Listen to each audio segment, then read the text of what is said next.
പൊഴിയങ്കര എന്ന മധ്യ കേരളത്തിലെ ഒരു തീരദേശത്തെരുവ്. എല്ലാവരും ശാന്തമായി ഉറങ്ങുകയായിരുന്നു. പെട്ടെന്നാണ് ആകാശം കാറും കോളും കൊണ്ട് നിറഞ്ഞത്. കലിപ്പൂണ്ട കാർമേഘങ്ങൾ ചുഴലിക്കാറ്റിനേക്കാൾ വേഗത്തിൽ തീരത്തേക്കടുത്തു. കടലമ്മ ചതിച്ചല്ലോ ദൈവമേ, ഇനി ഇവിടെ നിന്നാൽ അപകടമാണ്. എല്ലാവരും ഓടി രക്ഷപ്പെട്ടോ, വേഗം! ആരോ ഭയന്ന് നിലവിളിക്കുന്നത് കേട്ടാണ് ജഗൻ ഉറക്കമുണർന്നത്. ചാടി എഴുന്നേറ്റ് വീടിന് പുറത്തേക്ക് വന്നതും അവൻ കണ്ടത് ചുറ്റും കുത്തിയൊലിച്ചു വരുന്ന വെള്ളത്തിലൂടെ കുട്ടികളും മുതിർന്നവരുമെല്ലാം പ്രാണരക്ഷാർത്ഥം വീട് വിട്ട് ഓടുന്ന കാഴ്ചയായിരുന്നു. മോനെ, ഒരു നാൾ അപ്രതീക്ഷിതമായി ഇവിടെ ഒരു ദുരന്തം സംഭവിക്കും. അന്ന് നമ്മുടെ ഗ്രന്ഥപുരയിൽ ഞാൻ പ്രത്യേകമായി സൂക്ഷിച്ചു വെച്ച 5 പുസ്തകങ്ങൾ നീ എടുത്ത് ഭദ്രമായി വെക്കണം. എനിക്ക് അത്രയും വേണ്ടപ്പെട്ടവയാണത്. മരണക്കിടക്കയിൽ വെച്ച് അച്ഛൻ പറഞ്ഞ വാക്കുകൾ പെട്ടെന്ന് ജഗന്റെ കാതിൽ അലയടിച്ചു. അച്ഛൻ ആവശ്യപ്പെട്ട കാര്യം എന്ത് വില കൊടുത്തും സാധിക്കണമെന്ന ചിന്തയിൽ അവൻ ലൈബ്രറി ലക്ഷ്യമാക്കി കുതിച്ചു. ജഗ, അങ്ങോട്ട് പോവല്ലേ, അവിടെ ആകെ വെള്ളം കയറുകയാ. ആൾക്കൂട്ടത്തിൽ ആരോ തന്നോട് വിളിച്ചു പറയുന്നത് കേട്ടെങ്കിലും അവൻ പിന്മാറിയില്ല. വെള്ളം കയറിക്കിടന്ന ലൈബ്രറിയിൽ കഷ്ടപ്പെട്ട് അകത്ത് കയറി. മിക്ക പുസ്തകങ്ങളും നശിച്ചു തുടങ്ങിയിരുന്നു. എവിടെയായിരിക്കും അച്ഛൻ ആ പുസ്തകങ്ങൾ വെച്ചിരിക്കുക? പെട്ടെന്ന് അവന്റെ ശ്രദ്ധ ഇടതുവശത്തെ 5ാമത്തെ റാക്കിലെ സ്വർണ്ണ നിറമുള്ള പെട്ടിയിലുടക്കി. ജഗന്റെ മുഖത്ത് ആശ്വാസം. അവൻ ധൃതിയിൽ ആ സ്വർണ്ണപ്പെട്ടി തുറന്നു. അതെ, ഇതാണ് ആ പുസ്തകങ്ങൾ. പക്ഷെ ഇതിൽ 4 അല്ലേ ഉള്ളൂ. അച്ഛൻ പറഞ്ഞത് 5 എന്നാണല്ലോ. ഒരു നിമിഷം എന്ത് ചെയ്യണമെന്നറിയാതെ പകച്ചു നിന്ന ജഗൻ അവിടെ ആകെ 5ാമത്തെ പുസ്തകത്തിനായി തിരയാൻ തുടങ്ങി. പെട്ടെന്ന് പുറത്തു നിന്നും രക്ഷാപ്രവർത്തകരുടെ സൈറൺ ശബ്ദം അവന്റെ ശ്രദ്ധ തിരിച്ചു. അവൻ പുറത്തേക്ക് നോക്കി. വെള്ളം നെഞ്ചോളം ഉയർന്നിരിക്കുന്നു. ഈ നിമിഷം തന്നെ പുറത്തേക്ക് പോയില്ലെങ്കിൽ ലൈബ്രറിക്കുള്ളിൽ താൻ മുങ്ങി മരിക്കുമെന്ന് അവൻ തിരിച്ചറിഞ്ഞു. അവൻ മനസ്സാൽ അച്ഛനോട് മാപ്പ് പറഞ്ഞ് നിരാശയോടെ പുറത്തേക്ക് നീങ്ങി. അപ്പോഴാണ് അവന്റെ കണ്ണുകൾ വാതിലിനോട് ചേർന്ന ഭാഗത്തുള്ള അച്ഛന്റെ ഫോട്ടോയിൽ ഉടക്കിയത്. അതവിടെ ഉപേക്ഷിക്കാൻ അവന് മനസ്സ് വന്നില്ല. അതെടുക്കാൻ ശ്രമിച്ച അവന് തന്റെ മുന്നിൽ കണ്ട കാഴ്ച വിശ്വസിക്കാനായില്ല. അത്ഭുതം! ആ ഫോട്ടോയ്ക്ക് പിന്നിൽ ഒരു ചെറിയ അറ. ജഗൻ വേഗം അതിന്റെ അടപ്പ് വലിച്ചു തുറന്നു. അതിനുള്ളിൽ ഒരു വലിയ പുസ്തകം. അതെടുത്ത് അവൻ പുറം ചട്ടയിലെ പേര് വായിച്ചു. ഡെസ്റ്റിനി. ഇതാണ് 5ാമത്തെ പുസ്തകമെന്ന് അച്ഛൻ ചെവിയിൽ പറയുന്നത് പോലെ അവന് തോന്നി. അതിന്റെ മുൻപേജിൽ ഗ്രന്ഥകർത്താവിന്റെ പേര് കാണാം. കാർത്തികേയൻ, ചരിത്ര ഗവേഷകൻ. അച്ഛനാണ് ഈ പുസ്തകം എഴുതിയത്. അച്ഛനൊരു എഴുത്തുകാരനായിരുന്നോ? പിന്നെ എന്തിനാ ഇത് രഹസ്യമാക്കി വെച്ചത്? അവനാകെ ആശയക്കുഴപ്പത്തിലായി. ആകാംക്ഷയോടെ അവൻ ആ പുസ്തകം തുറന്നു. കുത്തിയൊലിക്കുന്ന കടലിന് നടുവിൽ കൈകൾ ഉയർത്തി സഹായം യാചിക്കുന്നവരുടെ ചിത്രം. അതിന് താഴെ ഒരു തീയതിയും കുറിച്ചു വെച്ചിട്ടുണ്ട്. ഇന്നത്തെ അതേ തീയതി. അച്ഛൻ മരിക്കുന്നതിന് എത്രയോ മുന്നേ എഴുതിയ പുസ്തകത്തിൽ ഇങ്ങനൊരു പ്രവചനോ? അവന് വിശ്വസിക്കാനായില്ല. പരിഭ്രമത്തോടെ അവൻ പേജ് മറിച്ചു. പുസ്തകം കയ്യിൽ പിടിച്ചുകൊണ്ട് വെള്ളത്തിലേക്ക് മുങ്ങിത്താഴുന്ന ഒരു യുവാവിന്റെ ചിത്രം. ഇത് ഞാനാണോ? ഭയത്താൽ അവന്റെ ശരീരം തളരുന്ന പോലെ അവന് തോന്നി. വിറയാർന്ന കൈകളോടെ അടുത്ത പേജ് മറിക്കാൻ തുടങ്ങിയതും അവന്റെ 5 ഇരട്ടി പൊക്കമുള്ള ഒരു തിരമാല വന്ന് അവനെ മൂടിയതും ഒരുമിച്ചായിരുന്നു. ആർക്കും ഒരു പിടിതരാത്ത ഒന്നാണ് ഈ പ്രപഞ്ചം.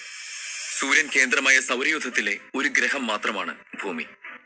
മറ്റു കോടാനുകോടി നക്ഷത്രങ്ങളിൽ ഏതെങ്കിലും നക്ഷത്രത്തിന് ചുറ്റും മറ്റൊരു സൗരയൂഥം ഉണ്ടാകുമോ? അവിടെ ഭൂമിക്ക് സമാനമായ ഒരു ഗ്രഹം ഉണ്ടാകുമോ? ഉണ്ട്. ഭൂമിയെപ്പോലെ മറ്റൊരു ഗ്രഹമുണ്ട്. കൗതുകമുണർത്തുന്ന മനുഷ്യരും അവരുടെ വിചിത്രമായ ജീവിത രീതികളും നിറഞ്ഞ ഒരു മായികാ ലോകമാണത്. ഭൂമിയിൽ നിന്നും വംശനാശം സംഭവിച്ച ജന്തുജാലങ്ങളും തൊട്ടാൽ വിരിയുന്ന പൂക്കളും മുത്തുകൾ നിറഞ്ഞ തടാകങ്ങളും 7 നിറങ്ങളുള്ള മഴവിൽ മലകളുമൊക്കെയായി ഒരു സാധാരണ മനുഷ്യന്റെ ഭാവനകൾക്കതീതമായ ആഗ്രഹം. കൈകാലുകളിലെ വിരലുകൾക്ക് ഒരേ വലിപ്പമാണെന്നതൊഴിച്ചാൽ അവിടുത്തെ മനുഷ്യർ ഏതാണ്ട് ഭൂമിയിലെ മനുഷ്യരെ പോലെ തന്നെയാണ്. പക്ഷേ അവർ അമാനുഷിക കഴിവുകൾ നിറഞ്ഞവരാണ്. അവിടുത്തെ ഏറ്റവും വലിയ പ്രത്യേകതയും അതുതന്നെ. സർവം മായ.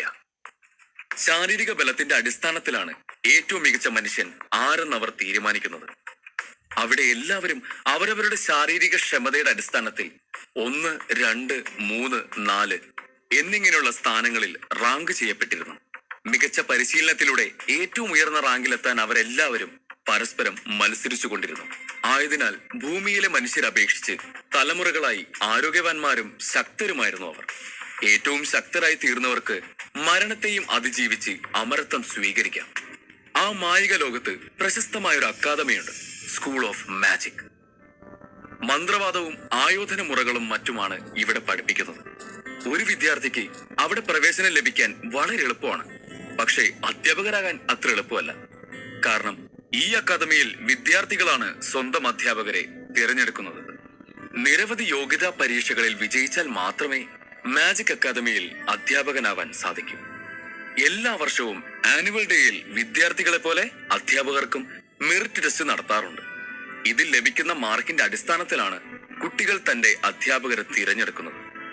അന്ന് അതുപോലൊരു ദിവസമായിരുന്നു. അധ്യാപകരുടെ യോഗ്യതാ പരീക്ഷയ്ക്കുള്ള ഒരുക്കങ്ങൾ തകൃതിയായി നടന്നുകൊണ്ടിരുന്നു. ഒരു വലിയ ഓഡിറ്റോറിയത്തിലായിരുന്നു പരിപാടി. ഓഡിറ്റോറിയത്തിന്റെ ഗാലറി വിദ്യാർത്ഥികളെ കൊണ്ട് നിറഞ്ഞിരുന്നു. അക്കാദമി പ്രിൻസിപ്പൽ തരകൻ ഗാലറിയുടെ മുന്നിൽ സിംഹാസനം പോലെയുള്ള തന്റെ കസേരയിൽ വന്നിരുന്നു. അധ്യാപകരെല്ലാം അവരവരുടെ ഇരിപ്പിടത്തിനടുത്തായി ബഹുമാനപൂർവ്വം നിന്നു. സ്കൂൾ ഓഫ് മാജിക്കിലെ എല്ലാ അധ്യാപകർക്കും വിദ്യാർത്ഥികൾക്കും സ്വാഗതം. ഇന്നാണ് വാർഷിക ദിനം, അതായത് അധ്യാപകരുടെ യോഗ്യതാ ദിനം. നിങ്ങൾ എല്ലാവരും തയ്യാറല്ലേ?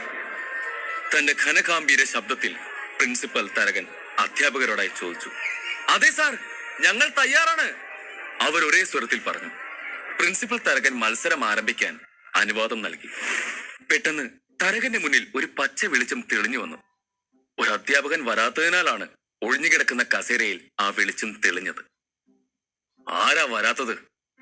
സമയനിഷ്ഠയുടെ കാര്യത്തിൽ കർക്കശക്കാരനായിരുന്ന തരകൻ ദേഷ്യത്തോടെ ചോദിച്ചു. സ്ഥിരം ആള് തന്നെയാണ് സാർ, എഡ്വിൻ എന്ന അധ്യാപകൻ എഴുന്നേറ്റ് നിന്ന് പരിഹാസത്തോടെ പറഞ്ഞു. ചേതനോ? അവന് യാതൊരു മാറ്റമില്ലേ. ഇത്രയും പ്രധാനപ്പെട്ട ദിവസം പോലെ അവന് സമയത്ത് വരാനാവില്ല. അവനെ വേഗം ഇവിടെ എത്തിക്കണം. ഇന്ന് തന്നെ അവന്റെ കാര്യത്തിൽ ഞാൻ ഒരു തീരുമാനം എടുക്കും, തരകൻ ദേഷ്യത്തോടെ അലറി. അത് കേട്ട് ഉടനെ എഡ്വിൻ വിദ്യാർത്ഥികളുടെ ഇടയിലേക്ക് പോയി. എഡ്വിനും ചേതനും കീരിയും പാമ്പും പോലെയാണെന്ന് എല്ലാവർക്കും അറിയാമായിരുന്നു. ജയിക്കാനും സ്വന്തം പേര് നിലനിർത്താനും എന്തും കാണിക്കാൻ മടിയില്ലാത്തവനാണ് എഡ്വിൻ. പിള്ളേരെ, അവൻ എവിടെയെങ്കിലും കുടിച്ചു കിടക്കുന്നുണ്ടാവും. നിങ്ങളുടെ മാന്ത്രിക വടി ഉപയോഗിച്ച് പെട്ടെന്ന് അവനെ കണ്ടുപിടിക്കണം. അനുസരണയോടെ വിദ്യാർത്ഥികൾ അവരവരുടെ മാന്ത്രിക വടികളാൽ ദിശ നോക്കി അവിടെ നിന്നും ഇറങ്ങി. ആള് വീട്ടിലുണ്ടെന്ന് തോന്നുന്നു, വാതിൽ തുറന്നു കിടക്കുന്നുണ്ടല്ലോ.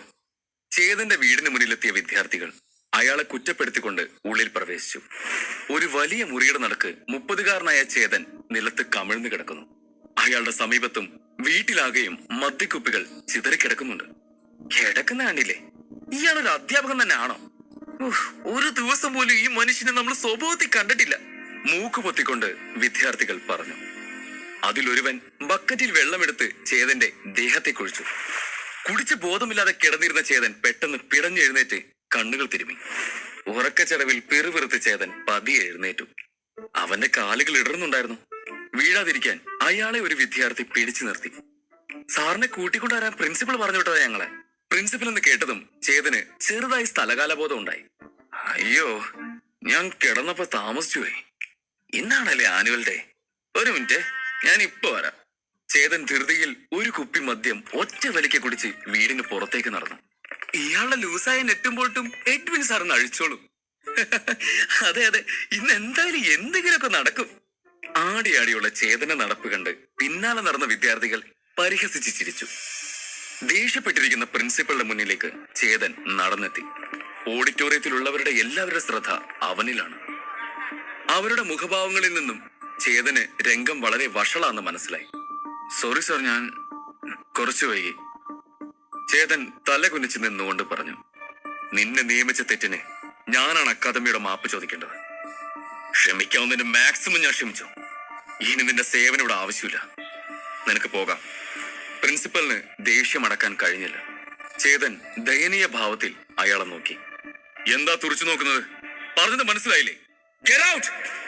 പ്രിൻസിപ്പലിന്റെ അലർച്ചയിൽ ഓഡിറ്റോറിയം നിശബ്ദമായി. സാറിനറിയാലോ, ഒന്നും ഞാൻ മനഃപൂർവ്വം ചെയ്യുന്നല്ലോ സാർ. ഡിപ്രഷൻ താങ്ങാതെ വരുമ്പോഴാ ഞാൻ. ചേതൻ മടിയോടെ പറഞ്ഞു തുടങ്ങിയതും തരകൻ അവനെ തടഞ്ഞു. മതി, നിർത്ത്. ഈ കഥ കേട്ട് ഞാൻ മടുത്തതാണ്. നിന്റെ ശ്രദ്ധ കുറവ് കൊണ്ട് ഒരു വിദ്യാർത്ഥി മരിച്ചു, എന്നിട്ടും ഞാൻ ക്ഷമിച്ചു. ഈ അക്കാദമിയിൽ ഒരു പൂർവ്വ വിദ്യാർത്ഥി കൂടിയായ നീ ഇങ്ങനെ അധപ്പതിക്കാമോ? കുറ്റബോധം കാരണം ചേതന്റെ കണ്ണുകൾ ഈറനണിഞ്ഞു. സാർ, ഇയാൾ ഈ അക്കാദമിയിലെ പൂർവ്വ വിദ്യാർത്ഥിയാന്ന് പറയുന്നത് അക്കാദമിയുടെ പേരിന് തന്നെ കളങ്കമുണ്ടാക്കും. അവന്റെ യോഗ്യതാ സർട്ടിഫിക്കറ്റുകൾ തിരിച്ചു വാങ്ങി ഈ യൂസ്ലെസ്സിനെ ഇവിടുന്ന് പുറത്താക്കണം. അവസരം മുതലെടുത്ത് എഡ്വിൻ പറഞ്ഞു. അയാളുടെ വാക്കുകൾ ചേതനെ പ്രകോപിതനാക്കി. ആരോടാ യൂസ്ലെസ്? ഈ ചേതൻ യൂസ്ലെസ് ആണെന്ന് ഇവിടെയുള്ള എല്ലാവരുടെ മുമ്പിൽ വെച്ച് താൻ തെളിയിച്ച ഞാൻ താൻ പറയുന്നത് പോലെ ചെയ്യാം. തനിക്ക് ചങ്കുറപ്പുണ്ടെങ്കിൽ സ്റ്റേജിലിരുന്ന് കേമത്തിനും പറയാതെ ഇറങ്ങി വന്ന് എന്നോട് മുട്ടി നോക്ക്. വെല്ലുവിളിക്കുമ്പോഴും ചേതന് തന്റെ കാലുകൾ നിലത്ത് ഉറപ്പിച്ചു നിർത്താൻ കഴിയുന്നുണ്ടായിരുന്നില്ല. ചേതൻ, നീ മദ്യത്തിന്റെ ലഹരിയിലാണ് സംസാരിക്കുന്നത്. എഡ്വിൻ ആരാണെന്നും അയാളുടെ സൂപ്പർ പവറുകൾ എത്രത്തോളം ഉണ്ടെന്നും എല്ലാവർക്കും നന്നായി അറിയാം. വെറുതെ വെല്ലുവിളിക്കണ്ട. അധ്യാപകരിൽ ഒരാൾ അവനെ ഉപദേശിച്ചു. പക്ഷെ പിൻവാങ്ങാൻ ചേതൻ തയ്യാറായിരുന്നില്ല. തരകൻ സാർ, അവന്റെ കാര്യോർത്ത് സാർ ഇനി വിഷമിക്കണ്ട. ഇപ്പൊ തന്നെ ഒരു തീരുമാനമാക്കി തരാം ഞാൻ എന്ന് പറഞ്ഞ് എഡ്വിൻ ചേതന്റെ മുന്നിലേക്ക് നടന്നു. ഇന്നത്തോടെ ഇതിനൊരു അവസാനം ഉണ്ടാവട്ടെ എന്ന് കരുതി തരകൻ അവർക്ക് മത്സരിക്കാൻ അനുവാദം നൽകി. അങ്കത്തൊട്ടൊരുങ്ങി ചേതനും എഡ്വിനും മുഖാമുഖം നിന്നു. ഇരുവർക്ക് ചുറ്റും ഒരു മാന്ത്രിക വലയം രൂപപ്പെട്ടു. ചേതൻ മുകളിലേക്കും താഴേക്കും കൈകൾ ചലിപ്പിച്ച് ഒരു പാമ്പിനെ പോലെ കൈകൾ കൂപ്പി മുകളിലേക്ക് ഉയർത്തി. മാന്ത്രിക സർപ്പത്തിന്റെ ശക്തി പ്രയോജനപ്പെടുത്താൻ അവൻ സജ്ജനായി. അവന്റെ കിങ് കോബ്ര മൂവ്. എഡ്വിൻ പുച്ഛത്തോടെ ചേതനെ നോക്കി ചിരിച്ചു.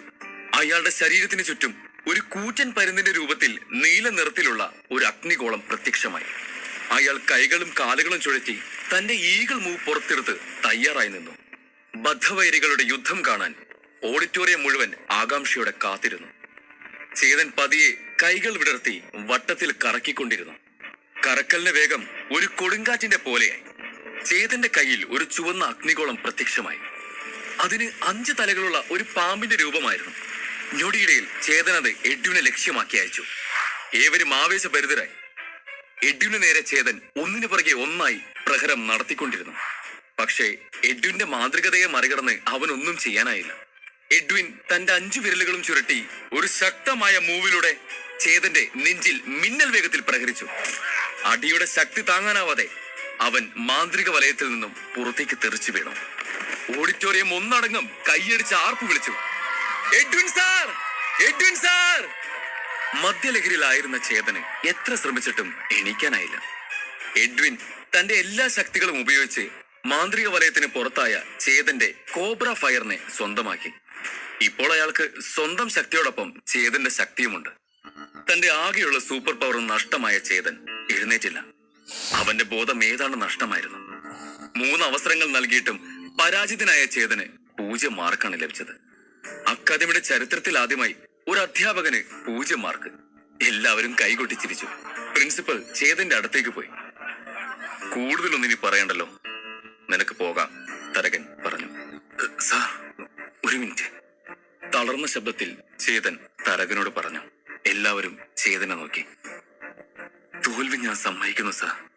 പക്ഷേ സാറിന് എന്നെ പുറത്താക്കാൻ കഴിയില്ല. ഈ അക്കാദമിയുടെ നിയമം അനുസരിച്ച് ഒരു പ്രൊഫസർക്ക് ഒരു വിദ്യാർത്ഥി ഉണ്ടെങ്കിൽ പോലും ഇവിടെ തുടരാമെന്നല്ലേ? എഴുന്നേൽക്കാൻ ശ്രമിക്കവേ ചേതൻ ചോദിച്ചു. ഓ, നിനക്ക് നിയമമൊക്കെ അറിയാലേ? പറഞ്ഞ ശരിയാണ്. പക്ഷേ നിനക്കൊരു സ്റ്റുഡന്റ് പോലും ഇല്ലല്ലോ. എനിക്കൊരു ദിവസം സമയം തരൂ സാർ. ഞാനൊരു കുട്ടിയെങ്കിലും എന്റെ കീഴിൽ ചേർത്തിരിക്കും. അല്ലാത്ത പക്ഷം ഞാൻ തന്നെ പൊക്കോളാം. ഇതെന്റെ അവസാനത്തെ അപേക്ഷയാണ്. നെഞ്ചിൽ കൈവച്ച് ചേതൻ പറഞ്ഞു. നിന്നെ വിശ്വസിനി ആര് വരാൻ? സാർ പ്ലീസ്, ഒരു ദിവസത്തെ സാവകാശം മതി, ചേതൻ കെഞ്ചി. ഒടുവിൽ മറ്റു വഴികളില്ലാതെ പ്രിൻസിപ്പലിന് സമ്മതിക്കേണ്ടി വന്നു.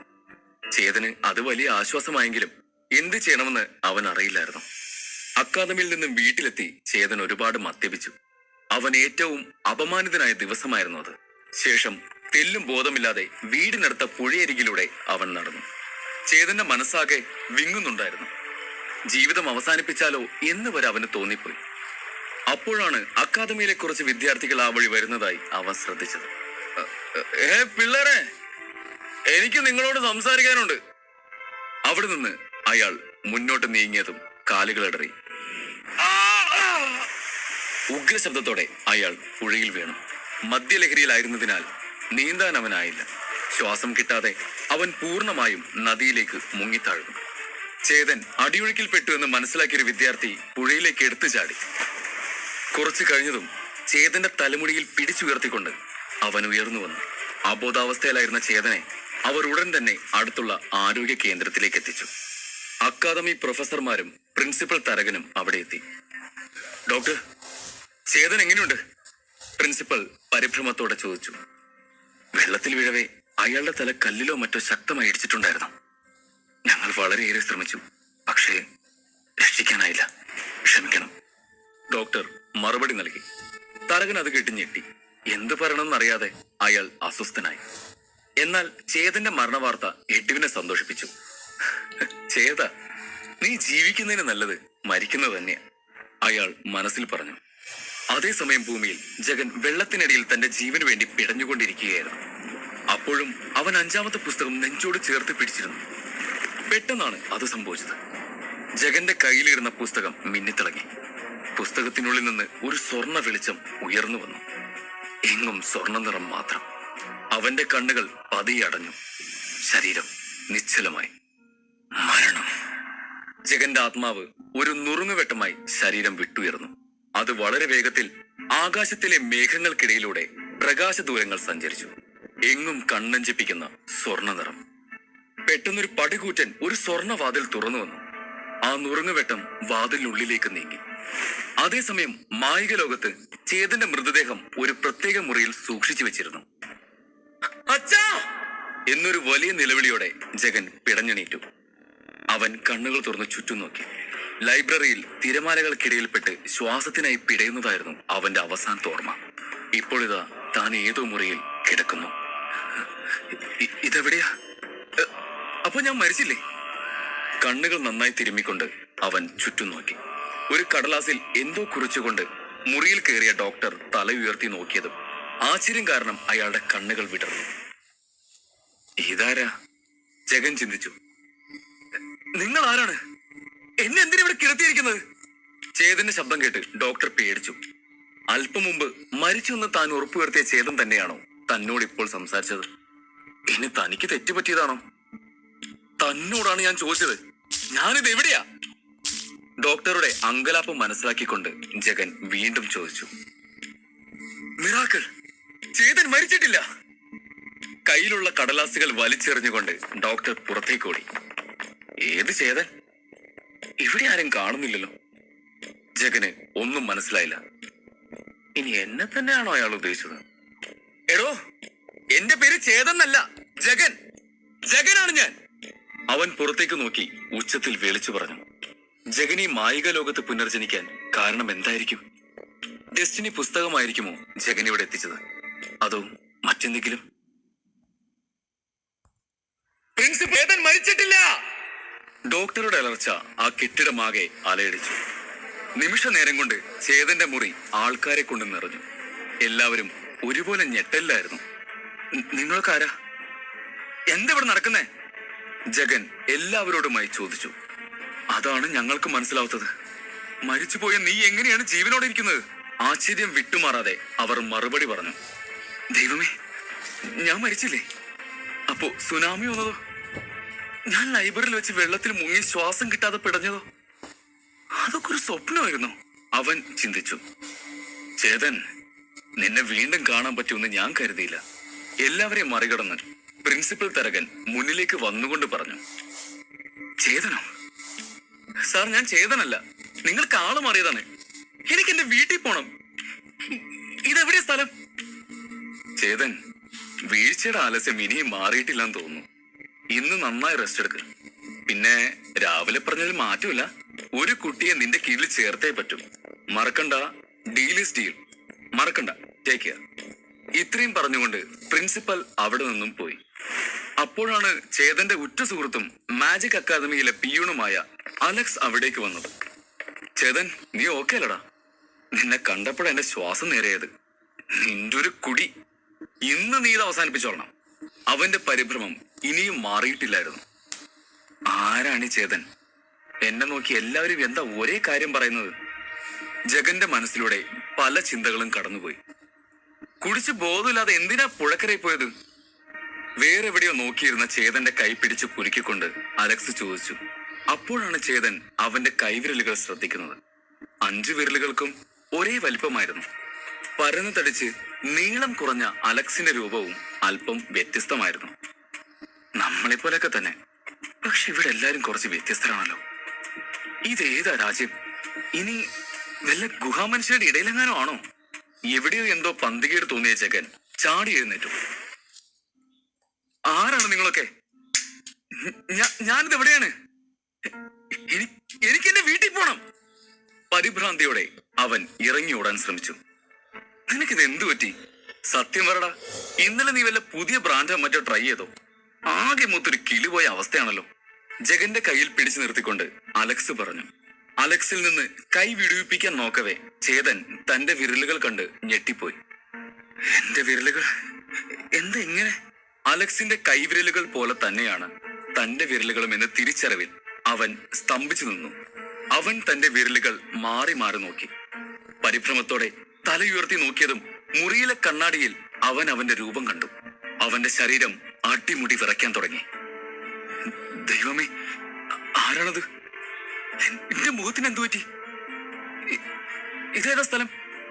മറ്റൊരു ലോകമാണോ? അതോ എന്റെ പുനർജന്മമാണോ അത്? അങ്ങനെയെങ്കിൽ ഞാനൊരു കൊച്ചുകുട്ടിയല്ലേ ജനിക്കേണ്ടത്? ഈ തടിയന്റെ ശരീരത്തിൽ ഞാൻ എന്താണ് ചെയ്യുന്നത്? ജഗൻ വല്ലാത്തൊരു മാനസികാവസ്ഥയിലെത്തി. കടൽക്ഷോഭവും ലൈബ്രറി മുങ്ങിപ്പോയതും അച്ഛന്റെ അവസാന വാക്കുകളും പെട്ടെന്ന് അവന്റെ മനസ്സിൽ മുഴങ്ങിക്കേക്കുന്നതായി തോന്നി. അച്ഛന്റെ പുസ്തകം എവിടെ? ഡെസ്റ്റിനി, അതിനെന്ത് സംഭവിച്ചു? ഞൊടിയിടയിൽ അവന്റെ കൺമുന്നിൽ എല്ലാം നിശ്ചലമായി. കണ്ണുകൾ താനെ അടഞ്ഞു. എങ്ങും സ്വർണം നിറം മാത്രം. അതിനിടയിലൂടെ ഡെസ്റ്റിനി പുസ്തകം തെളിഞ്ഞു വന്നു. ഡെസ്റ്റിനി, ഇതൊരു സാധാരണ പുസ്തകമല്ലല്ലോ. എന്റെ ഈ അവസ്ഥയ്ക്ക് കാരണം ഇനി ഡെസ്റ്റിനിയാണോ? എന്റെ മനസ്സിൽ എങ്ങനെ ഇതെല്ലാം വരുന്നത്? ജഗൻ, ഇത് നിന്റെ പുനർജന്മമാണ്. ഇനി നീ കാണാനും അറിയാനും പോകുന്ന കാര്യങ്ങളെല്ലാം ഇതുവരെ നീ അനുഭവിച്ചതിൽ നിന്നും ഏറെ വ്യത്യസ്തമായിരിക്കും.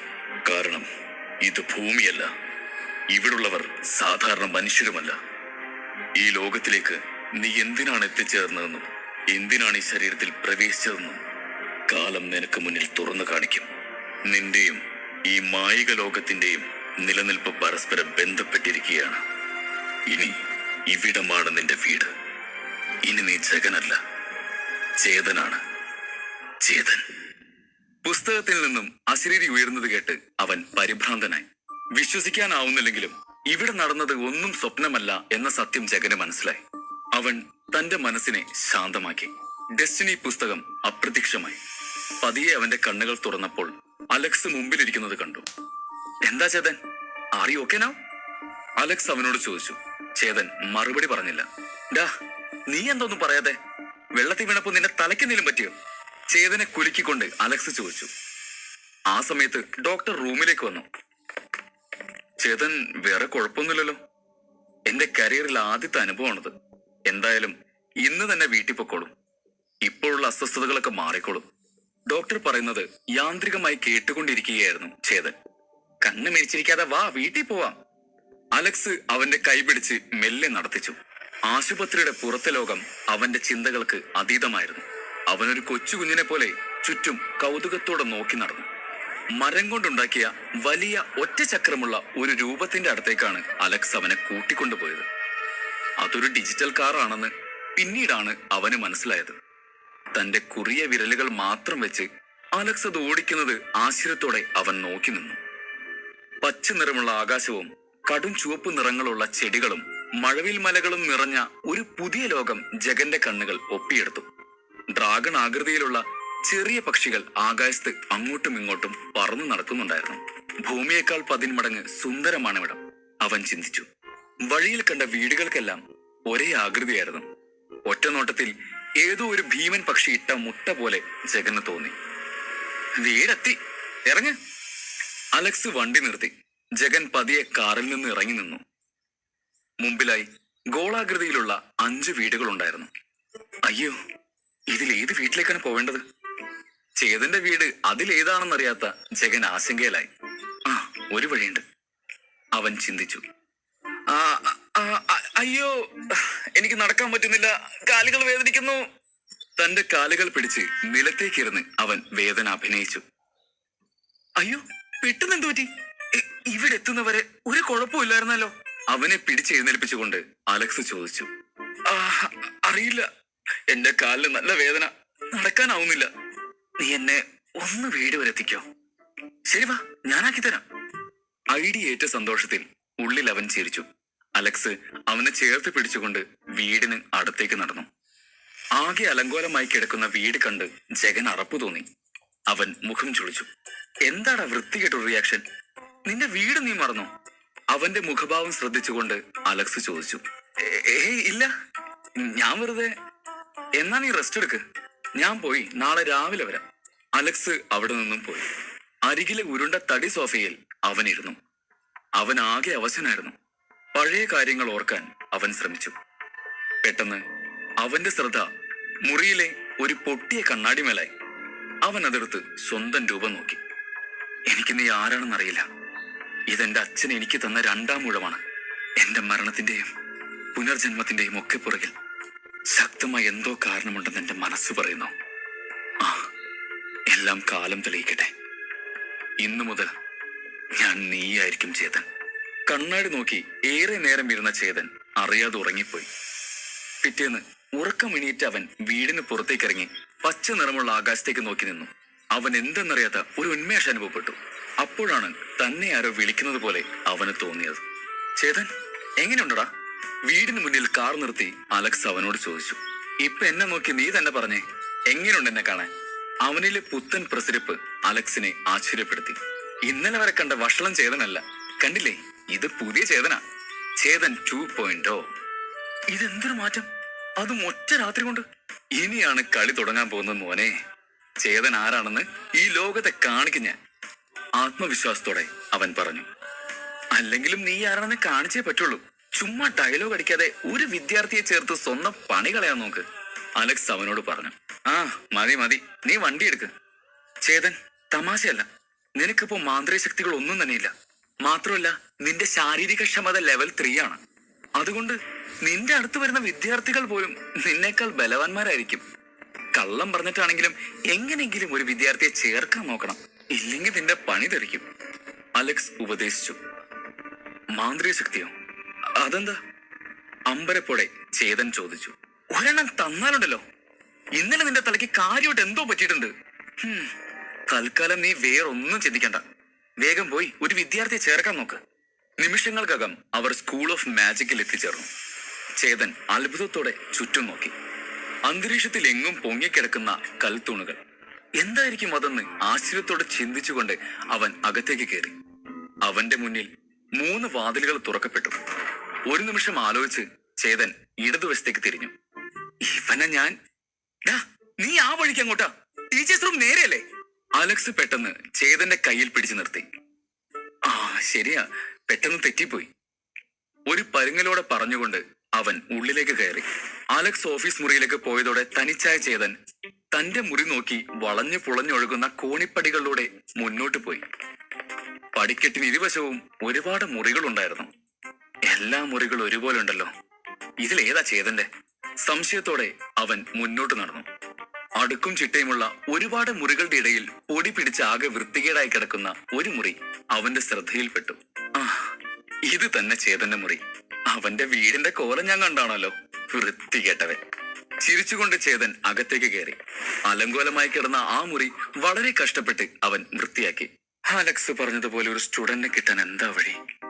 ഇവിടത്തെ രീതികളൊന്നും എനിക്കറിയില്ലല്ലോ, ചേതൻ ചിന്തിച്ചിരിക്കെ. എക്സ്ക്യൂസ് മീ സർ, ലിൻഡ മാമിന്റെ റൂം എവിടെയാ? ഒരു വിദ്യാർത്ഥിനി അവിടേക്ക് വന്നു.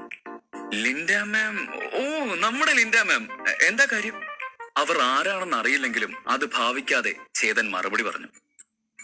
സാർ, ഞാൻ അവരുടെ കീഴിൽ ചേരാൻ വന്നതാ. പുതിയ അഡ്മിഷൻ ആണല്ലേ, ഒരു ബുദ്ധി പ്രയോഗിച്ചു നോക്കിയാലോ? കിട്ടിയാ കിട്ടി, ഇനി ട്രൈ ചെയ്തില്ലെന്ന് വേണ്ട, അവൻ ചിന്തിച്ചു. ചേരാൻ വന്നതോ? ഇവിടെ എന്താ നടക്കുന്നെന്ന് നീ അറിഞ്ഞില്ലേ? വാ, ഇവിടെ വന്നിരിക്കും, പറയാ. കണ്ണു ചുരുക്കി വിചിത്രമായി നോക്കിക്കൊണ്ട് അവൾ ചേതന്റെ മുന്നിൽ വന്നിരുന്നു. ഇവിടെ പ്രൊഫസർമാര് വിദ്യാർത്ഥികളെ ചേർക്കുന്ന നിർത്തിയിട്ട് കുറച്ചു നാളായല്ലോ. ഇനി അടുത്ത വർഷം അഡ്മിഷനുള്ളൂ, ഗൗരവം അഭിനയിച്ച് ചേതൻ അവളോട് പറഞ്ഞു. അങ്ങനെ ആരും പറയുന്നത് കേട്ടില്ലല്ലോ. സത്യമാണോ? ഇവിടെ ലിൻഡ മാമിന്റെ കീഴിൽ പഠിക്കാൻ വീട്ടിൽ ഒരുപാട് പ്രശ്നം ഉണ്ടാക്കി വന്നതാണ് ഞാൻ. തല കുനിച്ച് വിഷമിച്ചുകൊണ്ട് അവൾ പറഞ്ഞു. ആഹാ, നമ്പർ അയക്കുന്നുണ്ടല്ലോ. ചിരി കടിച്ചമർത്തിക്കൊണ്ട് ചേതൻ മനസ്സിൽ പറഞ്ഞു. കുട്ടി, ലിൻഡ മാം വളരെ സ്ട്രിക്റ്റ് ആണ്. മാനേജ്മെന്റ് പറയുന്നതിനപ്പുറം ഒന്നും ചെയ്യില്ല. ഞാനൊക്കെ ആണെങ്കിൽ പിന്നെയും സാർ പ്ലീസ്, ലിൻഡ മാം ഇല്ലേലും കുഴപ്പമില്ല, സാറെങ്കിലും സഹായിക്കാമോ? ഒരുപാട് കഷ്ടപ്പെട്ടാണ് ഞാൻ ഇവിടെ എത്തിയത്. ഇവിടെ ചേരാതെ തിരിച്ചു പോകാനാവില്ല. എന്നെ സാറിന് സ്റ്റുഡന്റായി ചേർക്കാമോ? അവൾ ചേതനോട് അപേക്ഷിച്ചു. Success Chetan, success. പക്ഷേ പെട്ടെന്ന് സമ്മതിക്കണ്ട, വില പോവും, അവൻ ഉള്ളിൽ പറഞ്ഞു. ഇല്ല, എനിക്ക് പറ്റില്ല. അത് നമ്മുടെ സ്കൂളിലെ നിയമത്തിനെതിരാ. കുട്ടി അടുത്ത വർഷം വരും, അപ്പ ജോയിൻ ചെയ്യാം. ചേതൻ ഗൗരവം നടിച്ചുകൊണ്ട് പറഞ്ഞു. അത് കേട്ട് അവൾ ഒന്നും മിണ്ടാതെ ആ മുറിയിൽ നിന്നും ഇറങ്ങി നടന്നു. അവളുടെ കണ്ണുകൾ നിറയുന്നുണ്ടായിരുന്നു. അയ്യോ പോയോ? എന്റെ പ്ലാനെല്ലാം വെറുതെ ആവുമല്ലോ. ചേതൻ വേഗം എഴുന്നേറ്റു. ഒരു മിനിറ്റ്. അവൾ പതുക്കെ തിരിഞ്ഞു നോക്കി. നിന്നെ കാണുമ്പോ എനിക്ക് പാവം തോന്നുന്നു. ശരി, കരയണ്ട. നീ ഇത്ര റിക്വസ്റ്റ് ചെയ്ത സ്ഥിതിക്ക് നിന്നെ ഞാൻ എന്റെ സ്റ്റുഡന്റായി ചേർക്കാം. അവളുടെ കണ്ണുകൾ വിടർന്നു. Thank you sir, thank you so much. Sir എനിക്ക് വളരെ വലിയൊരു സഹായമാണ് ചെയ്തത്. അവൾ കണ്ണുകൾ തുടച്ചുകൊണ്ട് സന്തോഷത്തോടെ അവന്റെ അടുത്തേക്ക് ഓടി വന്നു. ഞാനല്ല, നീയാണ് എന്റെ ജീവിതം തിരിച്ചു തന്നത് കുട്ടി. അതിനൊരായിരം നന്ദി. ചേതൻ പുഞ്ചിരിച്ചുകൊണ്ട് മനസ്സിലോർത്തു. എന്താ നിന്റെ പേര്? അവൻ ചോദിച്ചു. മേഘ. മധുരമൂറും ശബ്ദത്തിൽ അവൾ പറഞ്ഞു. ശരി മേഘ, നീ ഇന്നു മുതൽ എന്റെ കീഴിലാണ് ഇവിടെ പഠിക്കാൻ പോകുന്നത്. ഞാനാണ് നിന്റെ അധ്യാപകൻ. അവൻ പറയുന്നത് കേട്ടതും മേഘ സന്തോഷത്തോടെ തലയാട്ടി. ലോകം കീഴടക്കിയ സന്തോഷത്തിൽ അവൻ തന്റെ മുടി സ്റ്റൈലായി ഒതുക്കി മേശയുടെ മുകളിൽ കയറിയിരുന്നു. ചേതൻ, നിന്റെ ജോലി കളയാതെ ഒരു കുട്ടിയെ ഞാൻ ചേർത്തിട്ടുണ്ട്. ഇനി നീ ഒന്നും പേടിക്കണ്ട, എല്ലാം ഈ ജഗൻ നോക്കിക്കോളാം. Rest in peace brother. തല ഉയർത്തി മനസ്സിലവൻ പറഞ്ഞു. അധ്യായം 3. ചേതൻ മേഘയുമായി തന്റെ മുറിക്ക് പുറത്തേക്ക് വന്നു. മേഘ, നീ എന്താ ലിൻഡ മാമിനെ തന്നെ തെരഞ്ഞെടുത്തത്? അവർ അത്ര മിടിക്കുകയാണോ? അവൻ ചോദിച്ചു. എന്താ സാർ അങ്ങനെ ചോദിച്ചത്? ഈ സ്കൂളിൽ പഠിക്കാത്ത എനിക്ക് വരെ അവരെ പറ്റി നന്നായി അറിയാലോ. അപ്പൊ ഇവിടെ പഠിപ്പിക്കുന്ന സാറിനൊന്നും അറിയില്ലേ? മേഘയ്ക്ക് സംശയം. അല്ല, അതല്ല, നിന്റെ അഭിപ്രായം ചോദിച്ചെന്നേ ഉള്ളൂ. അബദ്ധം പിണഞ്ഞത് പുറമേ കാണിക്കാതെ അവൻ മറുപടി നൽകി. സാർ, ലിൻഡ മാമിന് പുറത്ത് നല്ല പേരാണ്. ടീച്ചേഴ്സ് എലിജിബിലിറ്റി ടെസ്റ്റിലും അവർ ഏറെ മുന്നിലല്ലേ. പഠിക്കുന്നുണ്ടെങ്കിൽ അങ്ങനെ ഒരാളുടെ കീഴിൽ പഠിക്കണം എന്നായിരുന്നു എന്റെ ആഗ്രഹം. കൂടെ വന്ന എന്റെ ഗാർഡിയനും അതാ ഇഷ്ടം. പക്ഷേ അത് നടന്നില്ല. മേഘ സങ്കടത്തോടെ പറഞ്ഞു. ഗാർഡിയൻ വന്നിട്ടുണ്ടോ? എന്നിട്ടെവിടെ? ചേതൻ ചോദിച്ചു. താഴെ വെയിറ്റ് ചെയ്യുന്നുണ്ട്. ലിൻഡ മാമിന്റെ അടുത്ത് ചേരാൻ സാധിച്ചില്ലെന്നറിഞ്ഞാൽ അവർക്കായിരിക്കും കൂടുതൽ വിഷമാവാ. മേഘ പറഞ്ഞു. മേഘ, നീ ഒന്നുകൊണ്ടും വിഷമിക്കണ്ട. നിന്നെ ഞാനിവിടുത്തെ മികച്ച വിദ്യാർത്ഥിയാക്കി മാറ്റും. ഇതെന്റെ വാക്കാണ്. ചേതൻ ആത്മവിശ്വാസത്തോടെ പറഞ്ഞതും മേഘ ചെറുതായി പുഞ്ചിരിച്ചു. സാർ, ID കാർഡ് അത് മറന്നു. പെട്ടെന്ന് അവൾ തിരിച്ച് ചേതന്റെ മുറിയിൽ ചെന്ന് ടേബിളിൽ ഉണ്ടായിരുന്ന ID കാർഡ് എടുത്തുകൊണ്ട് അവന്റെ അടുത്തേക്ക് ഓടി വന്നു. ഒരു നിമിഷം ചേതൻ പേടിച്ചു പോയി. എന്നെ സാറ് സെലക്ട് ചെയ്തെങ്കിൽ നമ്മൾ തമ്മിൽ ഒരു ബ്ലഡ് കണക്ട് ഉണ്ടാക്കാൻ ഈ ID കാർഡ് വേണമെന്നല്ലേ ഇവിടുത്തെ നിയമം? സാറ് മറന്നായിരിക്കും അല്ലേ? മാജിക് അക്കാദമിയിൽ വിദ്യാർത്ഥികൾ അധ്യാപകരെ തെരഞ്ഞെടുത്തതിന് ശേഷം രണ്ടുപേരും ഓരോ തുള്ളി രക്തം കാർഡിലൊട്ടിച്ച് അവരുടെ ബന്ധം ദൃഢമാക്കാറുണ്ടെന്ന് അലക്സ് പറഞ്ഞത് അവൻ ഓർമ്മ വന്നു. Oh yes, ID card. ഞാൻ അതിലേക്ക് വരികയായിരുന്നു. അവൻ വേഗം കത്തിയെടുത്ത് വിരലിൽ ചെറുതായി വരഞ്ഞ് ഒരു തുള്ളി രക്തം ID കാർഡിലാക്കി. തൊട്ടു പിന്നാലെ മേഘയും ഒരു തുള്ളി രക്തം അതിലാക്കിയതോടെ ഔദ്യോഗികമായി അവർ ടീച്ചർ സ്റ്റുഡന്റ് ബന്ധം ഉറപ്പിച്ചു. ഇപ്പൊ ശരിക്കും നീ എന്റെ വിദ്യാർത്ഥിയായി. ഇനി ഇത് ആർക്കും മാറ്റാൻ സാധിക്കില്ല. ചേതൻ ചിരിച്ചു. മേഘ നന്ദിയോടെ അവനെ നോക്കി. ചേതന്റെ ഉള്ളിലുള്ള ജഗന് ഇതെല്ലാം പുതിയ അനുഭവങ്ങളായിരുന്നുവെങ്കിലും ഭൂമിയിലെ ജീവിതവും അച്ഛനിൽ നിന്ന് കിട്ടിയ ഉപദേശങ്ങളും അവന് എന്തും നേടാനുള്ള മനോധൈര്യം നൽകി. അന്ന് ലൈബ്രറിയിൽ വെച്ച് വേണമെങ്കിൽ അവന് മരിക്കാതെ രക്ഷപ്പെടാമായിരുന്നു. പക്ഷേ അച്ഛന് കൊടുത്ത വാക്ക് പാലിക്കാൻ സ്വന്തം ജീവൻ പോലും നഷ്ടപ്പെടുത്താൻ അവൻ തയ്യാറായി. ചേതൻ അതുപോലെ ആയിരുന്നില്ല. ഒരു നല്ല അധ്യാപകനായാണ് അവൻ ജീവിതം തുടങ്ങിയെങ്കിലും തന്റെ കയ്യിൽ നിന്നുണ്ടായ ഒരു പിഴവിൽ ദുഃഖിച്ച് മദ്യത്തിനടിമയായി ഒരുപാട് അപമാനങ്ങൾ നേരിട്ട അവന് ഒടുവിൽ അകാല മൃത്യു സംഭവിക്കുകയും ചെയ്തു. ജീവിതത്തിൽ എന്തും തന്റെ ഇച്ഛാശക്തി കൊണ്ട് നേരിടാമെന്ന വിശ്വാസമുള്ള ജഗൻ ചേതന്റെ ശരീരത്തിലിരുന്ന് തന്റെ ഭൂതകാലം ഓർത്ത് അക്കാദമിയിലൂടെ നടന്നു. കുറച്ചു ദൂരം മുന്നോട്ട് പോയതും ക്യാൻറ്റീൻ എന്ന ഒരു ഡിജിറ്റൽ ബോർഡ് അവൻ കണ്ടു. എനിക്ക് നല്ല വിശപ്പുണ്ട്, നമുക്ക് വല്ലത് കഴിച്ചിട്ട് ക്ലാസ് തുടങ്ങാം. അവൻ മേഘയും കൂട്ടി ക്യാൻറ്റീൻ ലക്ഷ്യമാക്കി നീങ്ങി. മാജിക് സ്കൂൾ ക്യാൻറ്റീൻ വളരെ വലുതായിരുന്നു. ഭൂമിയിലെ തന്റെ ലൈബ്രറി ഇതിന്റെ പകുതി പോലുമില്ലെന്ന് അവൻ ചിന്തിച്ചു. അതേസമയം എഡ്വിനും അയാളുടെ 12 കുട്ടികളും അവിടെ ഉണ്ടായിരുന്നു. കുട്ടികളുമായി നർമ്മ സംഭാഷണത്തിലായിരുന്നു അയാൾ. ചേതനെ കണ്ടതും എഡ്വിന്റെ മുഖത്തെ ചിരി പെട്ടെന്ന് അപ്രത്യക്ഷമായി. ഓ, കെട്ടിയെടുത്തോ രാവിലെ തന്നെ? കൂടെ ഏതാ ഒരു പെൺകുട്ടി? അയാളുടെ മുഖം ചുളിഞ്ഞു. ചേതനും എഡ്വിനും ഒരു ദിവസമാണ് അവിടെ അധ്യാപകരായി ജോയിൻ ചെയ്തത്. അന്നു മുതൽ അവൻ അപമാനിക്കാൻ കിട്ടുന്ന അവസരങ്ങളൊന്നും എഡ്വിൻ പാഴാക്കിയിരുന്നില്ല. ചേതൻ മരിക്കാൻ പോലും കാരണക്കാരനായത് എഡ്വിൻ ആണെന്ന് ചേതന്റെ ഉള്ളിലുള്ള ജഗൻ അറിയില്ല. മേഘയോട് കുശലം പറഞ്ഞുകൊണ്ട് ഭക്ഷണം കഴിക്കുന്ന ചേതനെ കാണെ എഡ്വിന് ദേഷ്യം അധികരിച്ചു. ആഹാ, ഇതാര് ചേതനോ? വെള്ളത്തിൽ വീണിട്ട് ഒന്നും പറ്റിയില്ലല്ലേ? അല്ലേൽ എന്തു പറ്റാൻ, പണ്ടേ ഫുൾ ടൈം വെള്ളത്തിലാണല്ലോ അല്ലേ? എഡ്വിൻ പരിഹാസത്തോടെ പറഞ്ഞു. ഒന്നും മനസ്സിലാവാതെ ആരവൻ എന്ന മട്ടിലിരിക്കുകയാണ് ചേതൻ. എന്താ ചേതൻ ഇങ്ങനെ മിഴിച്ചു നോക്കുന്നത്? എല്ലാം കൊണ്ടും നീ ഭാഗ്യവാനാ. പിള്ളേരാരും ഇല്ലാത്തോണ്ട് പഠിപ്പിച്ച് ബുദ്ധിമുട്ടുണ്ടല്ലോ. ഇപ്പൊ എന്റെ കാര്യം നോക്കിയേ, 12 സ്റ്റുഡൻസ് ഉണ്ട് എനിക്ക്. ഇട്ടിട്ട് പോകാൻ പറഞ്ഞാൽ പോലെ അവര് പോകൂല. ചേതനെ കുത്തി സംസാരിച്ചുകൊണ്ട് എഡ്വിൻ ചിരിച്ചു. ഏതൊരവൻ പരസ്പര ബന്ധമില്ലാതെ എന്തൊക്കെയോ പറയുന്നുണ്ടല്ലോ. അവനും അവന്റെ ഒരു 12 പിള്ളേരും. എന്നെ എന്തിനാ ഇവരിങ്ങനെ കുത്തി സംസാരിക്കുന്നത്? ആകെ കിട്ടിയൊരു അഡ്മിഷനും ഇവൻ ഇല്ലാതാക്കും. ചേതൻ ചിന്തിച്ചു. ആശങ്കയോടെ അവനെ തന്നെ നോക്കിക്കൊണ്ടിരുന്ന മേഘയെ ഒന്നുമില്ല എന്ന രീതിയിൽ ഒരു ചിരിയോടെ കണ്ണടച്ച് കാണിച്ചു. ചേതൻ മറുപടി ഒന്നും പറയാതെ ചിരിച്ചുകൊണ്ടിരിക്കുന്നത് കണ്ട എഡ്വിന് ദേഷ്യം വന്നു. എന്താ ചേതനൊരു ചിരി? ഇന്നലെ എലിജിബിലിറ്റി ടെസ്റ്റിൽ 0 മാർക്ക് വാങ്ങിച്ചപ്പോ ഈ മുഖം ഒന്ന് കാണുമായിരുന്നു. ഡിയർ സ്റ്റുഡൻസ്, അറിയില്ലേ, ഈ അക്കാദമിയുടെ ചരിത്രത്തിൽ തന്നെ ആദ്യമായി 0 മാർക്ക് വാങ്ങിയ ടീച്ചറാണത്. ഒന്ന് ബഹുമാനിച്ചേക്കേ. ഇതും പറഞ്ഞ് എഡ്വിൻ ഉറക്കെ പൊട്ടിച്ചിരിച്ചു. എന്ത് 0 മാർക്കോ? ഓ, ആ സാർ ഇയാളാണോ? ഭാഗ്യം, നമ്മൾ ആരും പോയി ചേർന്നില്ലല്ലോ അയാളുടെ കീഴിൽ. ഒരു പറ്റം പുതിയ വിദ്യാർത്ഥികൾ പരസ്പരം പറഞ്ഞു. എലിജിബിലിറ്റി ടെസ്റ്റിൽ പഴയ ചേതന് 0 മാർക്കായതിന് ഞാൻ എന്ത് ചെയ്യാനാണ്? എല്ലാവരും തന്നെ ടാർഗറ്റ് ചെയ്യുന്നത് കണ്ട ചേതൻ ചിന്തിച്ചു. പക്ഷെ തോറ്റു കൊടുക്കാൻ പാടില്ല. ഇവന്റെ ഷോ ഇപ്പൊ തീർത്തു കൊടുത്തേക്കാം. എല്ലാവരും ചിരിച്ചു കഴിഞ്ഞു. ഇനി എനിക്ക് സംസാരിക്കാമോ? സ്റ്റൈലായി എഴുന്നേറ്റ് മേശയ്ക്ക് പുറത്തിരുന്ന് ശബ്ദമുയർത്തി ചേതൻ ചോദിച്ചു.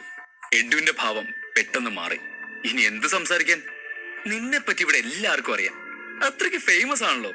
ഇനിയിപ്പോ ആർക്കെങ്കിലും പിന്നെ അറിയാത്തുണ്ടെങ്കില് നിന്റെ നേട്ടങ്ങളെ പറ്റി പറയാൻ ഞാനിവിടെ ഉണ്ടല്ലോ. അയാൾ അട്ടഹസിച്ചു. എന്നെ കുറിച്ച് ഓർക്കാനും പറയാനും ഒരാളുണ്ടെന്ന് അറിഞ്ഞതിൽ സന്തോഷം. ശരിയാണ്, എലിജിബിലിറ്റി ടെസ്റ്റിൽ എനിക്ക് ലഭിച്ച മാർക്ക് 0 ആയിരിക്കാം. ചിലപ്പോ അതും കഴിഞ്ഞ് മൈനസ് മാർക്കിലേക്കും പോയിരിക്കാം. ഒരു കാര്യം താങ്കൾ ഓർക്കണം. ഈ അക്കാദമിയിലുള്ള ഒരു പ്രൊഫസറെ കുറിച്ച് മറ്റൊരു പ്രൊഫസറായ താങ്കൾ അപവാദം പറഞ്ഞ് പൊട്ടിച്ചിരിക്കുന്നു. ഇതാണോ താങ്കൾ സ്റ്റുഡൻസിനെ പഠിപ്പിക്കുന്ന മോറൽ വാല്യൂ? നന്നായിട്ടുണ്ട്, വളരെ നന്നായിട്ടുണ്ട്. ചേതൻ കൈകൾ ഉറക്കെ കൂട്ടിയടിച്ചു. എഡ്വിന്റെ മുഖത്ത് ദേഷ്യം ആളിക്കത്തി. എന്റെ മോറൽ വാല്യൂ ഒക്കെ അവിടെ നിൽക്കട്ടെ. ഞാൻ ഒരിക്കലും നിന്നെ പോലെ ഒരു വിദ്യാർത്ഥിയെ കൊലക്കി കൊടുത്തിട്ടില്ല. പിന്നെ നിന്റെ ചിരി, അത് അവസാനത്തെ അല്ലേ? നിന്നെ പോലൊരു അധ്യാപകനെ ഒരു വിദ്യാർത്ഥിയും തെരഞ്ഞെടുക്കില്ല. So today will be your last day mister loser sir. Edwin പരിഹസിച്ചു. വിദ്യാർത്ഥി മരിക്കാനോ? എന്റെ പൊന്നു ചേതൻ, ഇതിൽ കൂടുതൽ നീ എന്തെങ്കിലും ചെയ്തു വെച്ചിട്ടുണ്ടോ? ദൈവമേ, വേറെ ആരെയും കിട്ടിയില്ലേ എനിക്ക് പുനർജനിക്കാൻ? ചേതന്റെ ഉള്ളിലിരുന്ന് ജഗൻ നെടുവീർപ്പിട്ടു. അതുവരെ സന്തോഷത്തോടെ ഇരുന്ന മേഘയുടെ കണ്ണുകളിലും അതേ ഞെട്ടൽ കാണാമായിരുന്നു.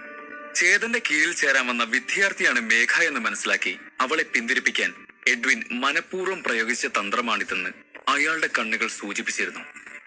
കുട്ടി, നീ അവന്റെ കീഴിൽ അഡ്മിഷനായി വന്ന വിദ്യാർത്ഥിയാണെന്ന് തോന്നുന്നു.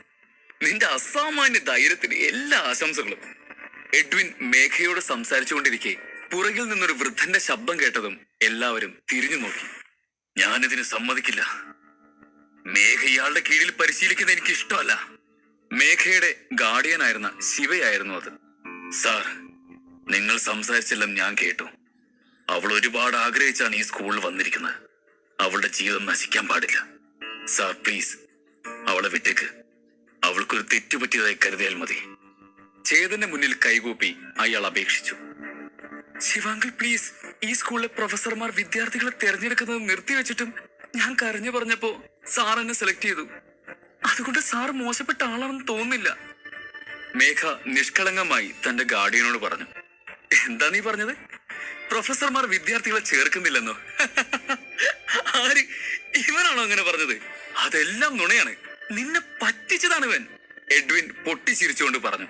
അത് കേട്ടതും മേഘയുടെ മുഖം മാറി. അവൾ ദയനീയമായി ചേതന്റെ മുഖത്തേക്ക് നോക്കി. അവൻ ഒന്നും മിണ്ടാതെ തല കുനിച്ചു നിന്നു. സോറി മോളെ, എനിക്ക് വേറെ വഴിയില്ലായിരുന്നു, അവൻ മനസ്സിൽ പറഞ്ഞു. കണ്ടു, ഒരു പ്രൊഫസർ കള്ളം പറഞ്ഞാണ് കുട്ടികളെ ചേർക്കുന്നത്.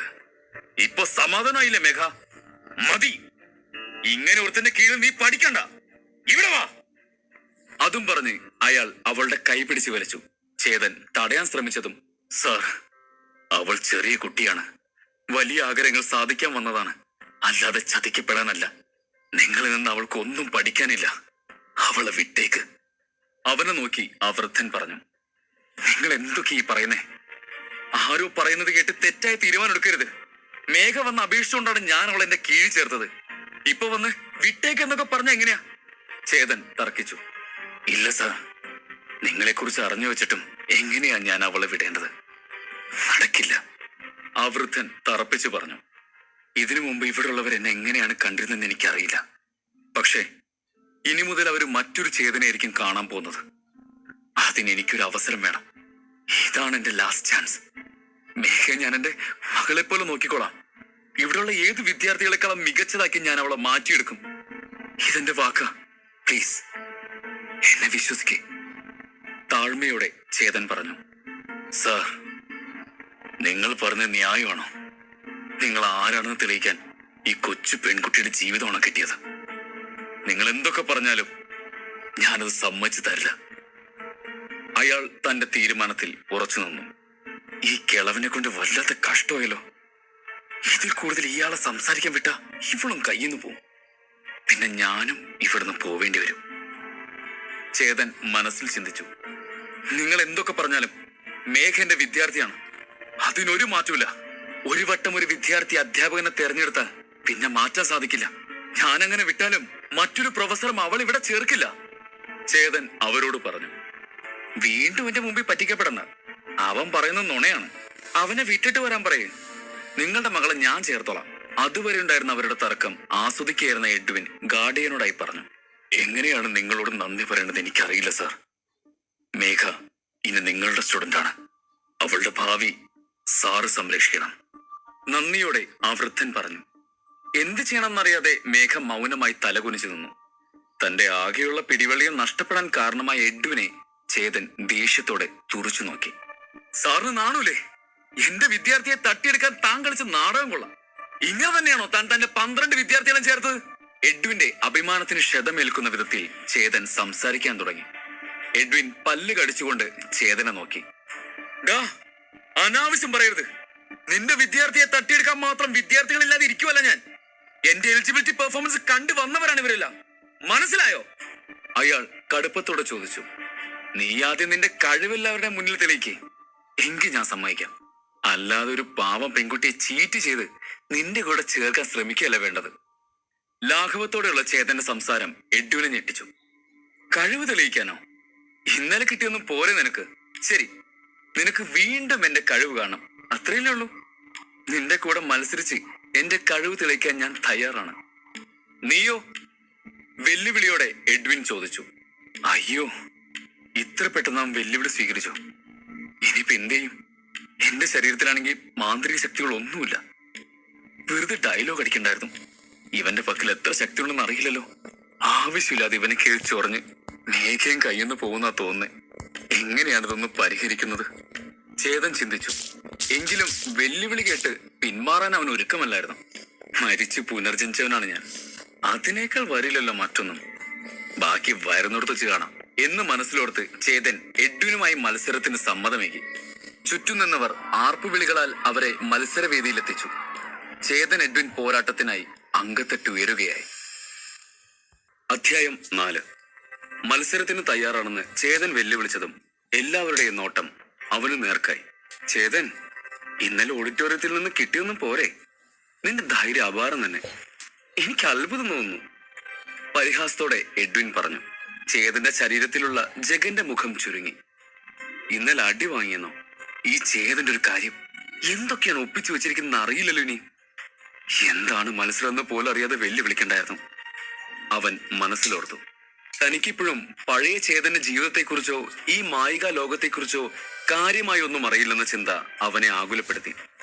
ചേതൻ, ഞാൻ റെഡി. ജഗന്റെ ആത്മാവ് ചേതന്റെ ശരീരത്തിൽ മുഴുവനായി അലിഞ്ഞു ചേരാത്തത് കൊണ്ട് തന്നെ അവന്റെ ശരീരം ദുർബലമായിരുന്നു.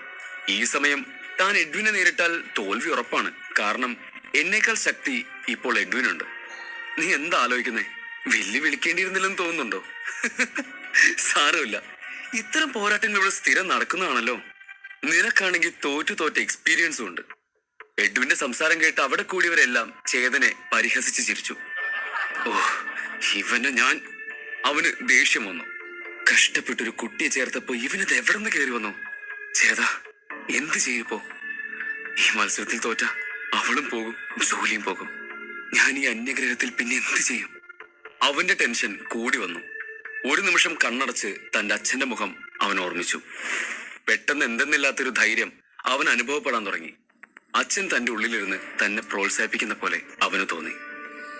ഞാനും റെഡി. തന്റെ ആത്മവിശ്വാസം വീണ്ടെടുത്ത ചേതൻ ഉറക്കെ വിളിച്ചു പറഞ്ഞു. എലിജിബിലിറ്റി റൗണ്ടിൽ 0 കിട്ടിയ ചേതൻ സാർ വീണ്ടും എഡ്വിൻ സാറിന്റെ കൂടെ മത്സരിക്കാൻ പോകുന്നു. കൊള്ളാലോ, അയാൾക്ക് ഇനി മതിയായില്ലേ? ക്യാൻറ്റീനിലിരുന്ന ചില വിദ്യാർത്ഥികൾ മത്സരം കാണാനായി ആകാംക്ഷയോടെ അങ്ങോട്ട് ചെന്നു. എന്താണ് മത്സരം എന്ന് പോലറിയത് എന്ത് ചെയ്യാനാണ്? വരട്ടെ, നോക്കാം എന്ന് ചിന്തിച്ചുകൊണ്ട് ചേതൻ എഡ്വിനെ നോക്കി. അങ്കത്തട്ടിൽ അവർ മുഖാമുഖം നിന്നു. മത്സരം തുടങ്ങാനിരിക്കെ പെട്ടെന്ന് അവനൊരു ബുദ്ധി തോന്നി. യെസ്! എഡ്വിൻ, എന്തിനാണിപ്പോ നമ്മുടെ ഇടയിൽ ഒരു മത്സരം? അത് ഇന്നലെ നടന്നതല്ലേ? കാണുന്നവർക്ക് ബോറടിക്കും. ഒരു കാര്യം ചെയ്യാം, നമുക്ക് ഇതിന് മാറി ചിന്തിക്കാം. കണ്ണിറുക്കിക്കൊണ്ട് ചേതൻ പറഞ്ഞു. മത്സരത്തിൽ നിന്ന് പതിയെ ഒഴിവാവാൻ ചേതൻ ശ്രമിക്കുകയാണെന്ന് എഡ്വിൻ ശങ്കിച്ചു. എന്തേ, നിന്റെ ധൈര്യമൊക്കെ ചോർന്നു പോയോ? അതോ നിനക്ക് ഇപ്പൊ തന്നെ മത്സരഫലം മനസ്സിലായോ? അല്ല, ഒന്ന് ചിന്തിച്ചാൽ എത്രയാണെന്ന് വെച്ചിട്ടാ നീ തോക്കുന്നത്? അല്ല, എന്താ ഞാൻ മാറി ചിന്തിക്കേണ്ടത്? പറ, കേക്കട്ടെ. ചേതനെ പരിഹസിച്ചുകൊണ്ട് എഡ്വിൻ പറഞ്ഞു. എന്തുകൊണ്ട് നമുക്ക് നമ്മുടെ വിദ്യാർത്ഥികളെ ഗൈഡ് ചെയ്ത് മത്സരിച്ചൂടാ? നമ്മുടെ ജോലി തന്നെ ഗൈഡ് ചെയ്യുന്നതല്ലേ. അതുകൊണ്ട് നമ്മൾ മത്സരിക്കുന്നതിന് പകരം മത്സരം നമ്മുടെ വിദ്യാർത്ഥികൾ തമ്മിൽ. സിമ്പിളായി ചേതൻ കാര്യം അവതരിപ്പിച്ചു. ശരി, നീ പറയുന്ന പോലെ നടത്താം. പക്ഷെ ഒരു കണ്ടീഷനുണ്ട്. നിന്റെ വിദ്യാർത്ഥിയെ ഞാൻ ഗൈഡ് ചെയ്യും, എന്റെ വിദ്യാർത്ഥിയെ നീ ഗൈഡ് ചെയ്യണം.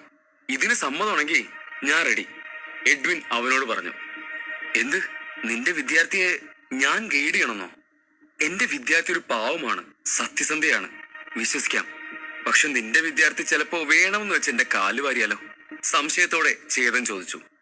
പേടിക്കണ്ട, അങ്ങനെ ചെയ്യാൻ സാധ്യതയില്ല. കള്ളത്തരത്തിലൂടെ തോൽപ്പിക്കാനും മാത്രം അത്ര വലിയ ആളൊന്നുമല്ല നീ. എഡ്വിൻ ചിരിച്ചതും ബാക്കിയുള്ളവരും കൂടെ കൂടി.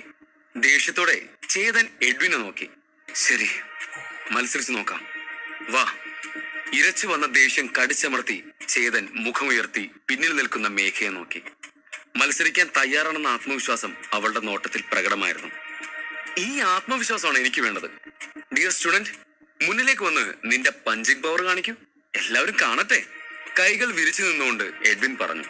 ചേതന മറികടന്ന് മേഘ മുന്നോട്ട് വന്നു നിന്ന് എഡ്വിനെ നോക്കി തലയാട്ടി. ഒരു ദീർഘ നിശ്വാസം എടുത്ത് തന്റെ എല്ലാ ശക്തിയും ഉപയോഗിച്ചുകൊണ്ടവൾ പ്രഭാവലയം പുറത്തെടുത്തു. കൈകൾ ചുഴറ്റിപ്പിടിച്ച് എതിർദിശയിലേക്ക് ആഞ്ഞു വീശി. വെട്ടിത്തിളങ്ങുന്ന നക്ഷത്രം പോലെ ചുറ്റും പ്രകാശം സൃഷ്ടിച്ച് വേഗത്തിൽ മുന്നോട്ട് നീങ്ങി. ഈ കാഴ്ച കണ്ട് ചേതൻ ഞെട്ടിത്തെറിച്ചു നിന്നു. വായുവിനെ കീറിമുറിച്ച് എന്ന ശബ്ദത്തോടെ ആ നക്ഷത്ര വെളിച്ചം കുറച്ചു ദൂരം മുന്നോട്ട് വന്നു. മേഘയുടെ ശക്തിയും പ്രഭാവലയുമെല്ലാം അത്ഭുതകരമായിരുന്നു. അവർ ഇരുന്നിടത്ത് നിന്ന് അല്പം അകലെയായി ഒരു ശിലാസ്തംഭം പൊങ്ങിക്കിടക്കുന്നുണ്ട്. വിദ്യാർത്ഥികളുടെ ശക്തി അളക്കാൻ ഉപയോഗിക്കുന്നതാണിത്. മേഘ തന്റെ നീട്ടിയ കൈകൾ ഒരിക്കൽ കൂടി വേഗത്തിൽ വീശി ചെറിയ നക്ഷത്രം പോലുള്ള വെളിച്ചം ഒരു വലിയ നക്ഷത്രമായി മാറി ശിലാസ്തംഭത്തിൽ ചെന്ന് പതിഞ്ഞു. വലിയ ശബ്ദം കേൾക്കുകയും ശിലാസ്തംഭം പതിയെ പതിയെ സാധാരണ നിലയിലേക്ക് തിരിച്ചു വരികയും അതിൽ 53 എന്ന നമ്പർ പ്രത്യക്ഷപ്പെടുകയും ചെയ്തു. 53 മാർക്ക്, കൊള്ളാം, സൂപ്പർ പഞ്ച്, എഡ്വിൻ പുഞ്ചിരിയോടെ പറഞ്ഞു.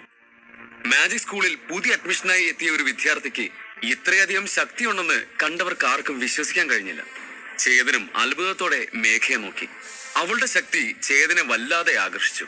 നീ നന്നായി പഞ്ച് ചെയ്തെങ്കിലും നിന്റെ ബോഡി പൊസിഷൻ അത്ര ശരിയല്ല. ഇപ്പോ നീ ചെയ്തത് നേരെ തിരിച്ച് ചുഴറ്റിയറിഞ്ഞ നിന്റെ ജീവന് തന്നെ ആപത്ത് സംഭവിക്കും. ഇപ്പൊ തന്നെ നിന്റെ കാൽമുട്ടിന് പരിക്ക് പറ്റിയിട്ടുണ്ടാവും. ശരിയല്ല ഞാൻ പറഞ്ഞത്? എഡ്വിൻ അവളുടെ അടുത്ത് ചെന്ന് ഗൗരവത്തോടെ ചോദിച്ചു. അതെ, എനിക്ക് ചെറിയ വേദനയുണ്ട്, മേഘ പറഞ്ഞു. അനുഭവ സമ്പത്ത് കൊണ്ട് എഡ്വിൻ കൃത്യമായി ഊഹിച്ചു പറഞ്ഞത് ചുറ്റുമുള്ള എല്ലാവരെയും നിശബ്ദരാക്കി. മേഘ, നീ പുതിയ വിദ്യാർത്ഥിയാണ്. നിനക്ക് ഞാൻ ഒരു ടിപ്പ് പറഞ്ഞുതരാം. കാലിന് വേദനയില്ലാതെ തന്നെ നല്ല റിസൾട്ട് നിനക്ക് ലഭിക്കും. എഡ്വിൻ ചില ഉപദേശങ്ങൾ നൽകി. ശരി സാർ, ഞാൻ ശ്രമിച്ചു നോക്കാം എന്ന് പറഞ്ഞുകൊണ്ട് തന്റെ ഒരു കാല് ഒരു പടി മുന്നിലും മറ്റേ കാല് പിന്നിലും വെച്ച് ശരീരം വളച്ച് കൈകൾ ചുഴറ്റി തന്റെ എല്ലാ ശക്തിയും ഉപയോഗിച്ച് ആഞ്ഞു വീശിയതും നക്ഷത്ര വെളിച്ചം നല്ല ശക്തിയോടെ ശിലാസ്തംഭത്തിൽ ചെന്ന് പതിഞ്ഞ് ആഞ്ഞു കുലുങ്ങി. ഇത്തവണ മാജിക് സ്ക്രീനിൽ 63 എന്ന നമ്പറാണ് പ്രത്യക്ഷപ്പെട്ടത്. മുമ്പത്തേതിനേക്കാൾ 10 പോയിന്റ് കൂടുതൽ. ഒരു ചെറിയ മാർഗനിർദ്ദേശത്തിലൂടെ എഡ്വിന് ഒരു വിദ്യാർത്ഥിയുടെ പ്രകടനം 20% വർദ്ധിപ്പിക്കാൻ കഴിയുമെന്നത് അവിടെയുണ്ടായിരുന്ന എല്ലാവരെയും അമ്പരിപ്പിച്ചു. തന്റെ ടിപ്പ് ഫലം കണ്ടതിൽ എഡ്വിൻ അഭിമാനത്തോടെ പുഞ്ചിരിച്ചു. ഇനി ചേതന്റെ അവസരമാണ്. അവൻ എഡ്വിനെ നോക്കിയതും എഡ്വിൻ ഋഷി എന്നുറക്കെ വിളിച്ചു. എഡ്വിന്റെ വിദ്യാർത്ഥികളിൽ ഏറ്റവും മികച്ചവനാണ് ഋഷി. നീ അവന്റെ അടുത്ത് പോ, എഡ്വിൻ പറഞ്ഞു. സർ, ഞാനോ? വേറെ ആരെങ്കിലും അയച്ചൂടെ? അവൻ നിസ്സംഗതയോടെ പറഞ്ഞു. നീ ധൈര്യം അയങ്ങുക, നിന്നെ ഞാൻ കേടിയ. ഇരുവരുടെയും സംസാരം കേട്ട ചേതൻ കൈ നീട്ടിക്കൊണ്ട് പറഞ്ഞു. ഋഷി എന്റെ മിടുക്കനായ ഒരു ശിഷ്യനാണ്. അവനിലൊരു തെറ്റ് കണ്ടുപിടിക്കാൻ ആർക്കും സാധിക്കില്ല. ചേതനെ പരിഹാസത്തോടെ നോക്കി ചിരിച്ചുകൊണ്ട് എഡ്വിൻ പറഞ്ഞു. ഞാനൊരു ടീച്ചറാണ്. ഇവൻ കാണിക്കാൻ പോകുന്ന വിദ്യ കണ്ടിട്ട് ഞാൻ പറയാ മിടുക്കനാണോ ലൊടുക്കനാണോന്ന്. വെറുതെ പൊങ്ങച്ചം പറഞ്ഞ ആളാവൻ നോക്കല്ലേ. ധിക്കാരത്തോടെ ചേതൻ പറഞ്ഞെങ്കിലും നിർവചിക്കാനാവാത്ത ഒരു ഭയം മനസ്സിനുള്ളിൽ കടന്നു വരുന്നത് അവൻ അറിഞ്ഞു. ഇപ്പോൾ വിദ്യാർത്ഥികൾക്ക് മുമ്പിൽ താൻ എന്തെങ്കിലും ചെയ്തേ മതിയാവൂ എന്ന് അവൻ അറിയാമായിരുന്നു. ചേതൻ, നിനക്ക് എന്ത് വേണേലും പറയാം, പക്ഷെ നീ പറയുന്നത് അവൻ കേട്ടാ മാത്രമാണ് നിനക്ക് വിലയുണ്ടാവുക, ഓർത്തോ. എഡ്വിൻ വീണ്ടും ചേതൻ അപമാനിച്ചു. എഡ്വിൻ, നിന്റെ ഈ സംസാരം അതാണ് എനിക്ക് സഹിക്കാൻ പറ്റത്. ഞാൻ എനിക്ക് അറിയുന്നത് പറഞ്ഞു കൊടുക്കും.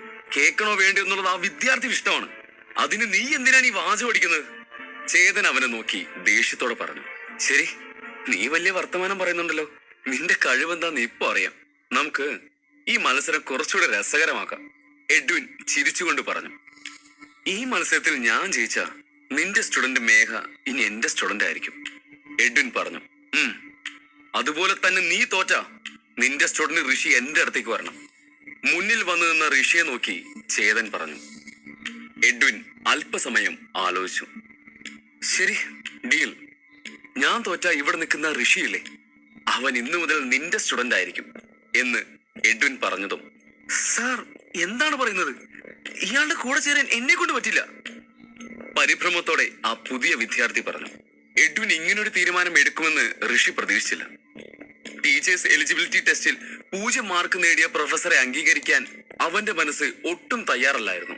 പേടിക്കണ്ട ഋഷി, ഞാൻ തോക്കില്ല, എഡ്വിൻ ഉറപ്പോടെ പറഞ്ഞു. എഡ്വിന്റെ വാക്കുകളിലെ ആത്മവിശ്വാസം അവന് ധൈര്യമേകി. ഋഷി പുഞ്ചിരിച്ചുകൊണ്ട് മുന്നോട്ട് നടന്നു.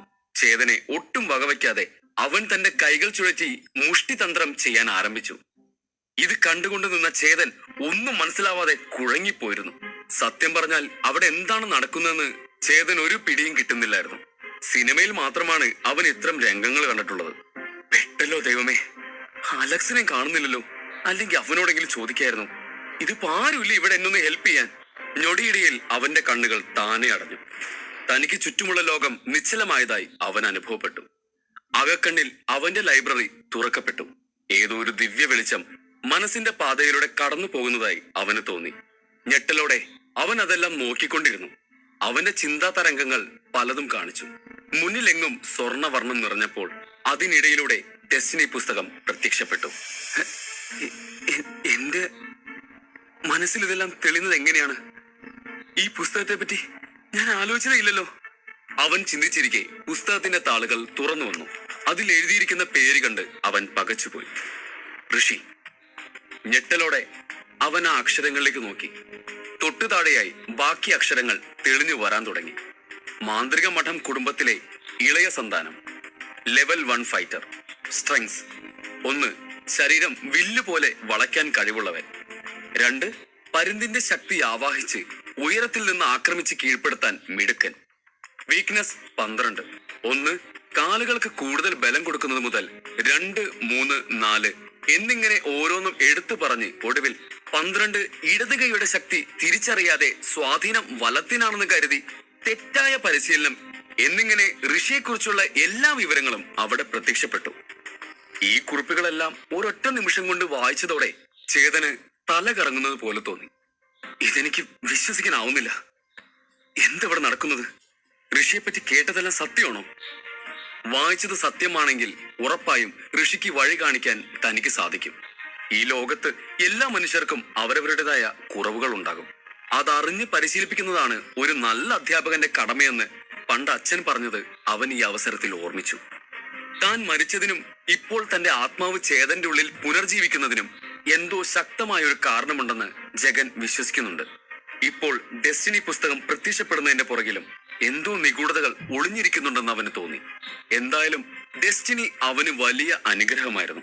ഈ പുസ്തകം കയ്യിലുണ്ടെങ്കിൽ ആർക്കും എന്നെ തോപ്പിക്കാൻ കഴിയില്ല. താങ്ക്സ് അച്ഛാ. എന്ത് വില കൊടുത്തും ഇത് സംരക്ഷിക്കണമെന്ന് പറഞ്ഞത് എന്തിനാണെന്ന് എനിക്ക് വ്യക്തമായി മനസ്സിലായി.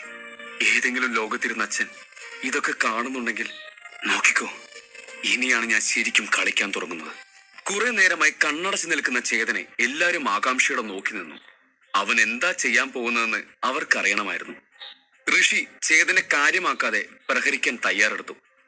തന്റെ മുഴുവൻ ശക്തിയും ഉപയോഗിച്ച് കൈകൾ ചുഴറ്റി താമരയുടെ ആകൃതിയിലുള്ള പ്രഭാവലയം രൂപപ്പെടുത്തി. ഋഷിയുടെ കൈകളുടെ ചലനത്തിനനുസരിച്ച് ആ പ്രകാശരൂപവും മുകളിലേക്കും താഴേക്കുമായി ചലിച്ചു.